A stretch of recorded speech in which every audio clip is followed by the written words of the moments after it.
ನಮಸ್ತೆ ಪ್ರಿಯ ವೀಕ್ಷಕರಿಗೆ, ಇದು ನಾನು ನಿಮಗೆ ಒಂದು ಒಳ್ಳೆ ಸರ್ವಿಸ್ ರೋಡ್ ತೋರಿಸ್ತಾ ಇದ್ದೀನಿ. ಇದಕ್ಕೆ ಅಟ್ಯಾಚಾಗಿ ನಿಮಗೆ ನ್ಯಾಷನಲ್ ಹೈವೇ ಇದೆ. Bengaluru to Chitradurga, Bengaluru to Pune, Bengaluru to Bombay ಹೋಗುವಂಥ ಇದು ಹೈವೇ ಪಕ್ಕದಲ್ಲಿ ನಿಮಗೆ ಸರ್ವಿಸ್ ರೋಡ್ ಕಾಣ್ತಾ ಇದೆ. ಅದಕ್ಕೆ ಅಟ್ಯಾಚಾಗಿ ನಿಮಗೆ ಒಂದು ಒಳ್ಳೆ ಜಮೀನನ್ನು ತೋರಿಸ್ತಾ ಇದ್ದೀನಿ. ಈ ಜಮೀನು ಬಂದುಬಿಟ್ಟು ನಿಮಗೆ ಫ್ರಂಟಲ್ಲಿ ನಿಮಗೆ ಎಂಟ್ರೆನ್ಸ್ ಏನು ಬರ್ತಾ ಇದೆ, ಆ ಎಂಟ್ರೆನ್ಸ್ಗೆ ನಿಮಗೆ 1 ಎಕರೆ ಜಮೀನು ಬರುತ್ತೆ. ಆ ನಂತರ ಅದಕ್ಕೆ ಹಿಂಭಾಗದಲ್ಲಿ ನಿಮಗೆ 9 ಎಕರೆ ಜಮೀನು ಸಿಗುತ್ತೆ.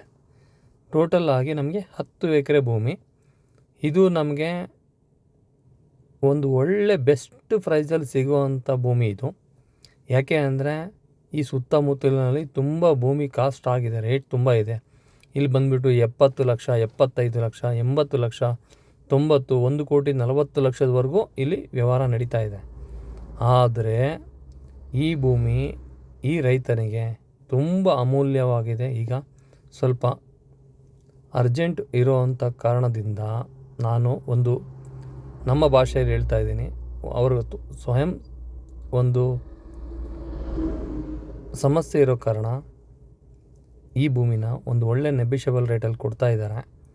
ಯಾರೇ ಆದಂಥ ಒಂದು ಇಂಟ್ರೆಸ್ಟ್ ಕೊಟ್ಟಂಥ ನಮ್ಮ ಗ್ರಾಹಕರು, ನನ್ನ ಚಾನಲ್ ನೋಡೋಂಥ ಅಥವಾ ನನ್ನ ವಿಡಿಯೋ ನೋಡಿದಂಥ ಕಸ್ಟಮರ್ಸ್ ಯಾರಿದ್ದರು ಬಂದುಬಿಟ್ಟು ನನ್ನ ನಂಬರ್ಗೆ ಕಾಂಟ್ಯಾಕ್ಟ್ ಮಾಡಿ ಈ ಜಮೀನನ್ನು ನಾನು ತೋರಿಸ್ತೀನಿ. ನಿಮಗೆ ಜಮೀನು ನೀವೆಲ್ಲ ನೋಡಿದ ನಂತರ ನಿಮಗೆ ಪೇಪರ್ಸ್ ಆಗಿರ್ಬೋದು, ನೆಕ್ಸ್ಟು ನಿಮಗೊಂದು ಒಳ್ಳೆ ಇಲ್ಲಿ ನಿಮಗೆ ಒಂದು ಒಳ್ಳೆ ಬೆಸ್ಟ್ ಪ್ರೈಸಲ್ಲಿ ನಾನು ನಿಮಗೆ ಒಂದು ಈ ಲ್ಯಾಂಡನ್ನು ವ್ಯವಹಾರ ಮಾಡಿಕೊಡುವಂಥ ಕೆಲಸ ನಾನು ಮಾಡ್ತೀನಿ.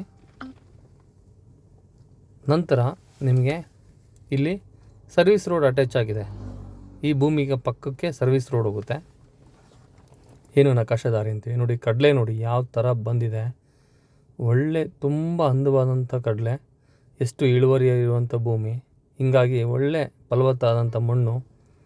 ಈ ಥರ ರೈತ ಬೆಳೆದ್ರೆ ನಾವೆಲ್ಲ ತಿನ್ಬೋದು. ಇವತ್ತು ಈ ಕಡಲೆಗೆ ತುಂಬ ಬೇಡಿಕೆ ಇದೆ.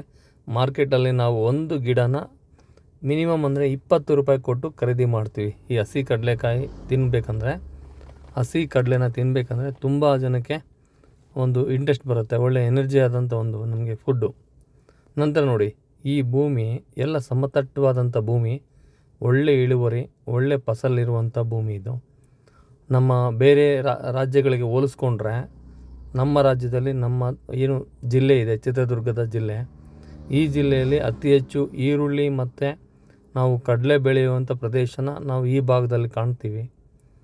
ನಂತರ ಇಲ್ಲಿ ಭೂಮಿಯ ಬೆಲೆ ದಿನಕ್ಕೂ ಏರ್ತಾನೆ ಇದೆ. ಇಲ್ಲಿ ಹತ್ತಿರದಲ್ಲಿ ಸ್ಕೂಲು, ಕಾಲೇಜು, ಪೆಟ್ರೋಲ್ ಬಂಕು, ಒಂದು ಹಾಸ್ಪಿಟಲ್ಸು, ಈ ಥರ ಎಲ್ಲ ಮಾಡೋದ್ರಿಂದ ತುಂಬ ಅನುಕೂಲ ಇದೆ. ಇಲ್ಲಿ ನಿಮಗೆ ಹತ್ತಿರದಲ್ಲಿ ಒಂದು ಒಳ್ಳೆ ತಾಲೂಕಾಗುವಂಥ ಒಂದು ಐಮಂಗಳ ಅಂತೇಳ್ಬಿಟ್ಟು ಒಂದು ಹೋಬಳಿ ಬರುತ್ತೆ. ಆ ಹೋಬಳಿಗೆ ಒಂದು 2 ಕಿಲೋಮೀಟರ್ ದೂರದಲ್ಲೇ ಈ ಲ್ಯಾಂಡ್ ಬರುತ್ತೆ. ನೋಡಿ, ಸಮತಟ್ಟವಾದಂಥ ಭೂಮಿ, ಒಂದೇ ಲೆವೆಲ್ಲಿದೆ, ಪಕ್ಕದಲ್ಲಿ ಸರ್ವಿಸ್ ರೋಡ್ ಇದೆ. ಈ ಭೂಮಿಗೆ ಒಂದು ಒಳ್ಳೆ ಫ್ಯಾಕ್ಟ್ರಿ ಅಥವಾ ಒಳ್ಳೆ ಒಂದು ಕೋಳಿ ಫಾರ್ಮ್ಸ್ ಮಾಡಬೇಕು ಅಂದರೆ ತುಂಬ ಚೆನ್ನಾಗಿ ನೋಡಿ. ಇದು ನ್ಯಾಷನಲ್ ಹೈವೇ ಅಟ್ಯಾಚ್ ಆಗಿ ಇದು ನಿಮಗೆ ಇಲ್ಲಿ 9 ಎಕರೆ ಪ್ರಾಪರ್ಟಿ ಇದೆ. ಟೋಟಲ್ 9 ಎಕರೆ 9 ಎಕರ್ಸ್ ಒಳಗಡೆ ಬರೋದಕ್ಕೆ ಒಂದು ಎಂಟ್ರಿ. ಇಲ್ಲಿ ಒಳ್ಳೆ ನಿಮ್ಗೆ ಫ್ಯಾಕ್ಟರಿಗಳು ಮಾಡ್ಬೋದು, ಒಳಗಡೆ ಹೋದ ನಂತರ ಕೋಳಿ ಫಾರ್ಮ್ ಮಾಡ್ಬೋದು, ಲೇಔಟ್ ಮಾಡ್ಬೋದು, 4 ಮೂಲೆ ಒಳ್ಳೆ ಒಂದು ಸ್ಕೂಲ್ ಅಥವಾ ಕಾಲೇಜ್ ಮಾಡ್ಬೋದು. ಇಲ್ಲಿ ಸ್ಕೂಲ್ ಕಾಲೇಜ್ಗೆ ಬಹಳ ಪ್ರಾವೀಣ್ಯತೆ ಇದೆ. ಒಳ್ಳೆ ಹಾಸ್ಪಿಟಲ್ ಮಾಡ್ಬೋದು. ಈ ಕಡೆ ನೋಡಿ, ಹೈವೇ ದೂರ ಇಲ್ಲ. ಹೈವೇ ಇಂದ ನಿಮ್ಗೆ ಇಲ್ಲಿ ಅರ್ಧ ಅಡಿ ಅಂದ್ರೆ ಸಮೇತ ನಿಮ್ಗೆ ವೇಸ್ಟ್ ಆಗೋಂತ ಭೂಮಿ ಇಲ್ಲ ಇದರಲ್ಲಿ. ಇನ್ನೂ ಸ್ವಲ್ಪ 1 ಎಕರೆ ನಿಮ್ಗೆ ರೋಡ್ ಇಂದ ಒಳಗಡೆ ಬರೋದಕ್ಕೆ ಎಂಟ್ರೆನ್ಸ್ ಸಿಗುತ್ತೆ. ನಂತರ ನಿಮ್ಗೆ ಇಲ್ಲಿ 9 ಎಕರೆ ಭೂಮಿ ಸಿಗುತ್ತೆ. ನೀವು ಸ್ವಲ್ಪ 9 ಎಕರೆನು ನಿಮ್ಗೆ ತುಂಬಾ ಅಚ್ಚುಕಟ್ಟವಾದಂತ ಭೂಮಿ, ತುಂಬಾ ಬಹಳ ಚೆನ್ನಾಗಿದೆ. ಇದನ್ನ ನಾವು ಸಾಯಿಲ್ ನಿಮ್ಗೆ ಕಪ್ಪಾಗಿ ಕಾಣಬಹುದು, ಆದ್ರೆ ಇದು ತುಂಬಾ ಒಂದು ಇಳುವರಿ ಬರುವಂತ ಭೂಮಿ. ರೇಟಲ್ಲಿ ಸಿಗೋದ್ರಿಂದ ನಾವು ತುಂಬಾ ಅಂದವಾದಂತ ನೋಡಿ. ಇದು ಏನ್ ಎಂಟ್ರೆನ್ಸ್ ಕಾಣ್ತಿದೆ, ಇದು ಏನು ಈ ನೇರವಾಗಿ ಈ ತರ ನೇರವಾಗಿ ನಮ್ಗೆ ಎಂಟ್ರೆನ್ಸ್ ಸಿಗುತ್ತೆ. ಎಂಟ್ರೆನ್ಸ್ ಇದು 1 ಎಕರೆ ಬಂತು ಅನ್ಕೊಂಡ್ರೆ, ಈ 1 ಎಕರೆಗೆ ಅಟ್ಯಾಚ್ ಆಗಿ ಇದು 9 ಎಕರೆ ಪ್ಲಾಟ್ ನಮ್ಗೆ ಬಂದ ನಂತರ ಟೋಟಲ್ ಆಗಿ ನಮ್ಗೆ ಇಲ್ಲಿ 10 ಎಕರೆ ಭೂಮಿ ಸಿಗುತ್ತೆ. ಸಮತಟ್ಟವಾದಂತ ಕಪ್ಪು ರೇಟ್ ಭೂಮಿ ಬಂದ್ಬಿಟ್ಟು ಪ್ರದೇಶ, ತುಂಬಾ ರೈತರು ಫಲವತ್ತಾದಂಥ ಮಣ್ಣು, 62 ಲಕ್ಷ ಹೇಳ್ತಾರೆ 1 ಎಕರೆ. ಟೀಕು, ಅದರಲ್ಲೂ ಸ್ವಲ್ಪ ಸ್ಲೈಟ್ಲಿ ಪಪ್ಪಾಯಿ, ನೆಗೋಷಿಯಬಲ್ ಮಾಡಿಸಿ ನಿಮ್ಗೆ ಈರುಳ್ಳಿ, ಒಂದು ಒಳ್ಳೆ ವ್ಯವಹಾರ ಮುಂತಾದ ಮಾಡೋದಕ್ಕೆ ನಾವು ಬೆಳೆಗಳನ್ನ ಪ್ರಯತ್ನ ಎಲ್ಲ ಮಾಡೋಣ. ಸಮೃದ್ಧಿ ಭೂಮಿ ಇದು ಜನರಲ್ ಪ್ರಾಪರ್ಟಿ, ಬೆಳಿಬೋದು. 100% ಲೀಗಲ್ ರೆಡಿ ಇದೆ. ಈ ಬೆಳೆಗಳ ಮುಂಚೆ ಬಂದಂತವ್ರಿಗೆ ಒಳ್ಳೆ ಒಂದು ವ್ಯವಹಾರದಲ್ಲಿ ನಾವು ವ್ಯವಹಾರ ಮಾಡಿ ಕನ್ವರ್ಟ್ ಆಗುತ್ತೆ. ಕೊಡೋದಕ್ಕೆ ಪ್ರಯತ್ನ ಮಾಡೋಣ. ಇಲ್ಲಿ ಸುಮಾರು ಪ್ರಾಜೆಕ್ಟ್, ಜೈ ಹಿಂದ್, ಜೈ ಭಾರತ್. ಎಲ್ಲರಿಗೂ ಶುಭವಾಗಲಿ. ಸಾಧ್ಯತೆ ಎಲ್ಲರೂ ಹೆಚ್ಚಿದೆ. ಒಂದು ಒಳ್ಳೆ ಪ್ರಾಪರ್ಟಿನ ಖರೀದಿ ಮಾಡೋದಕ್ಕೆ ಮುಂದೆ ಬನ್ನಿ. ನಮ್ಗೆ ಇಲ್ಲಿ ಭವಿಷ್ಯದಲ್ಲಿ ಬೆಂಗಳೂರು ಬಂದ್ಬಿಟ್ಟು ನಮ್ಮ ಒಂದು ಪೀಳಿಗೆಗೆ ಅನುಕೂಲ ಆಗಲಿ. ಭೂಮಿನ ಯಾವತ್ತು ಅಭಿವೃದ್ಧಿ ಪಡಿಸೋದು ನಮ್ಮ ಎಲ್ಲರ ಒಂದು ನಮ್ಗೆ ಕಾಯಕ ಆಗಿರ್ಬೇಕು. ಕಿಲೋಮೀಟರ್ ದೂರದಲ್ಲಿದೆ. ಈ 2 ಮಾತುಗಳ ಜೊತೆಗೆ ನಾನು ಈ ವಿಡಿಯೋನ ಮುಕ್ತಾಯಗೊಳಿಸ್ತೀನಿ. ಜೈ ಹಿಂದ್, ಜೈ ಭಾರತ್.